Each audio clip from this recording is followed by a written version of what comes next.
Look, I'm giving you a pass this time. Okay, just come back. I'll overlook it for now. What is this guy talking about? He must be clueless. It's time to give him a dose of reality. My name is Olivia, and I'm 32. I've been married to my husband Mason for a year now. We met at a casual get-together hosted by a friend. We hit it off, started dating like any other couple, and eventually tied the knot. We're not getting any younger, after all. Mason's not the most exciting guy, but he brings a sense of peace. That's why I thought we'd make it till the end, till we're old and gray. We both work, so going hungry is not an issue. We got married without overthinking it. I handle most of the housework since we're both busy with our jobs.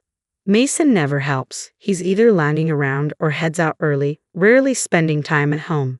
But I never found housework to be a burden.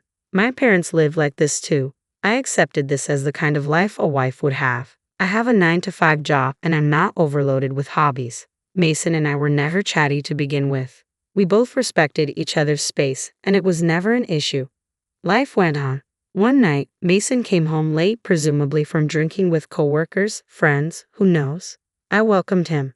Mason, you're home late. Had a long night out, huh? Dinner's still there if you want it, but I guess you're not eating this late, are you? He turned around, said nothing, and walked into the living room, ignoring me. I sighed. Here we go again. Whenever Mason is in a bad mood, he gets very quiet, so I figured something at work or during his night out must have upset him. Best to let him be. I know better than to poke the bear when he's like this. I felt his presence from the living room but shrugged it off and went to bed. He'd probably be back to his usual self by morning. It was the same old story, and I didn't give it a second thought. The next morning, while I was preparing breakfast, Mason came into the kitchen. Good morning. I greeted him cheerfully. Mason glanced at me, grabbed some milk from the fridge, and left without a word. I was taken aback by his coldness. It was out of character for him. Seemed like he was still in a bad mood. I never anticipated this. We've always prided ourselves on being a family of strong, independent individuals. I hadn't made an effort to talk to Mason, really. I decided to wait and see, so I continued prepping lunch boxes for both Mason and myself. However, things didn't go back to normal that easily. Mason remained distant the following night and the day after. At this point, I was genuinely concerned. Days turned into weeks, and Mason continued to give me the silent treatment. I tried reaching out through WhatsApp and even left him notes, but he ignored it all.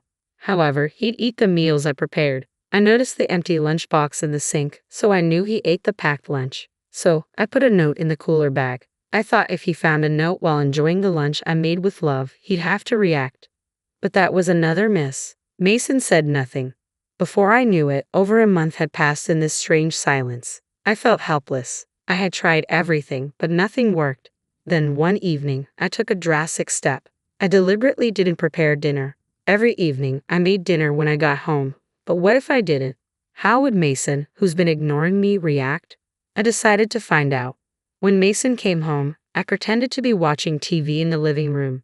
Mason came into the living room and looked intently at the table where dinner usually waited, but tonight the table was empty. After scanning the barren table, Mason turned his gaze to me. Holding my breath, I waited for him to say something, but he walked into the living room in complete silence. I heard the front door open and shut with a bang. I was stunned. Why was I being ignored like this? I had no idea. I was left bewildered, sitting alone on the living room couch. The next morning, I woke up and went to the living room. Mason was already gone. Had he left for work already? It was curious. I looked on the living room table and found a note. Reading the words on it, my eyes went wide. Stop skipping out on your wifely duties, it read, hastily scribbled in messy handwriting. Something inside me snapped. That's it. I'm done. Why do I have to keep pleasing Mason? Is this going to be my life forever? We were never a clingy couple, but this is just unacceptable. There's no reason for him to do this, nor an opportunity for me to even ask about it. For the last month, the stifling silence in the house has been unbearable. I wrote next to Mason's scribble, I'm going back to my parents' house. I quickly packed up my things and went home. My sudden arrival did surprise my parents, but after I explained how Mason had been ignoring me for over a month without any apparent reason, they understood and welcomed me warmly. It felt good to be in an environment where I could have a normal conversation. For now, I decided to stay here and see how Mason reacts before deciding on my next steps. I didn't hear from Mason the day I left. Knowing him, he's probably assuming I'm just trying to make a point and will continue to ignore me. Well, let's see how long this lasts. Days turned into weeks, and there was still no call or message from Mason via WhatsApp or any other means. He didn't even bother to visit my parents' house. Before I knew it, half a year had passed. I had nearly forgotten about Mason altogether. Then one day, as I was leaving my parents' house to go shopping, there he was, Mason, staring with a defiant and angry expression. I was shocked and froze in my tracks. Mason just glared at me, still not saying a word. Is this game still going on? It was almost laughable how silent Mason was. But then, in the next moment, he tried to walk into my parents' house without saying a word. Whoa, hold on there. I stopped him. Mason looked at me, his face a mix of anger and disbelief, but still silent. I warned. I said don't just walk in. I will call the police. Finally, after more than 6 months, Mason spoke, a snide smile on his lips. Look at you getting all up with me. Since when do you get so high and mighty? Just because you're at your parents' house doesn't mean you can act like that, you know. I remembered Mason being a bit rough around the edges, but not like this. Lost in thought, I was jolted back to reality when Mason suddenly erupted. What the hell are you thinking? You leave the house for half a year, enjoying yourself at your parents'. Get a grip. Mason ranted on, then spread his arms out as if to say, I can't believe this. Look, I'll give you a break this time, right? Just come home. I'm willing to turn a blind eye this time. Mason spoke so condescendingly. I calmly retorted, I think you're confused. You and I are strangers now, you know. Mason's face went blank, then turned beet red with rage. He started yelling again. What the hell are you saying? Did you lose your mind? We're married, aren't we? Stop messing around. His intense outburst silenced me for a moment, and he kept yelling. I'm saying I'll forgive you this time, so stop fooling around and pack your bags. At that moment, my own anger boiled over. He talks like he's doing me a favor by forgiving me, as if I've done something wrong. That infuriated me even more. Moreover, it seemed Mason had no clue what had happened in the last 6 months. Finally, I snapped at Mason, who was still yelling away. I received divorce papers from your mother, signed them, and already filed them with the court, so we're not married anymore. Got it? We're strangers. Total strangers. Understand? I emphasized the word strangers, and Mason looked at me, his face drained of color. He seemed genuinely shocked. Here's what happened. A month after I moved back to my parents' home, my then mother-in-law, Helen, called me to a cafe near our house. We had never been close, and I hadn't seen her for a while. After brief pleasantries, she handed me an envelope. What's this? I asked, tilting my head. Open it. Even you will understand, she said in response. I opened the envelope and pulled out the paper inside. It was a divorce petition, already signed and stamped by Mason. Confused, I looked at Helen. The eyes of his mother, who was glaring at me, were the same as Mason's, full of disdain. While putting the divorce petition back into the envelope, I asked his mother, so is this Mason's doing? Did he say anything to you about this? Helen let out an exaggerated sigh before answering. Oh yes, he said plenty. Would you like to hear? I smiled at her and replied, yes, please go ahead. She launched into her story. According to her, Mason had been bad-mouthing me for a while now, saying that I was a useless and incompetent wife who stopped doing any housework after we got married, that I quit my job and lazed around at home all day, and that whenever something didn't go my way, I would run back to my parents and act like a spoiled child. Helen's eyes never left mine as she spoke, and it was clear she believed every word of Mason's lies. There was no point in arguing with her, I thought. When she was done talking, Helen finally asked, so what are you going to do? Not that I want to meddle, but you're being pretty awful, you know. By the time I walked out of that house, my mind was made up. I smiled and told her, if he wants a divorce, then that's what he'll get. Helen glared at me one last time, slapped some money on the table for her share, and walked out of the cafe. I went straight to my parents' house, signed the divorce papers, and submitted them to the court the very next day. While I was explaining all of this, Mason's face turned increasingly pale. It seemed he hadn't been informed by Helen at all, but honestly, I didn't care. After all, I had already trusted Helen with the signed divorce papers. Mason must have had the same idea in mind, I figured. Once I finished telling my side, Mason blurted out in a panic, no, you've got it all wrong.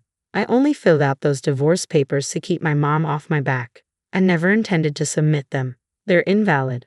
Panicked or just confused, he started making no sense. And besides, you're the one who will suffer if we divorce, so let's go to the court right now and have them withdrawn. I gave Mason a cold stare, then tilted my head. Why would it be a problem for me if we got divorced? Mason suddenly grinned as if he had won. Think about your age. At your age, with a divorce history, no one will want you. That's why I'm saying I'll take you back. This is for your benefit, you get it? I'm saying we can pretend the divorce never happened, and you should be happy. I couldn't help but roll my eyes at his arrogance and delusional thinking. Listen, we're not kids. A divorce doesn't just get erased. And for the record, I'm already married to someone else. Mason's jaw dropped and he went silent. What? Really? Do you want me to repeat myself? I'm married to someone else. Mason, who had a look of disbelief, suddenly started making a fuss. That's a lie. You're just trying to look good, aren't you? You're making up stories to get me to go away, aren't you? You're really making a fool out of me. You know that such lies won't work. Well, if he wants to be a fool, that's his problem. As I was wondering how to explain to this idiot, a presence came from behind me and a man appeared at the entrance. The man looked at me and Mason alternately, looking confused. Mason, for his part, was surprised to see a stranger coming out of my parents' home and fell silent. When I looked at the man, he tilted his head and asked, "Is something wrong?" Feeling awkward, I smiled and turned to Mason.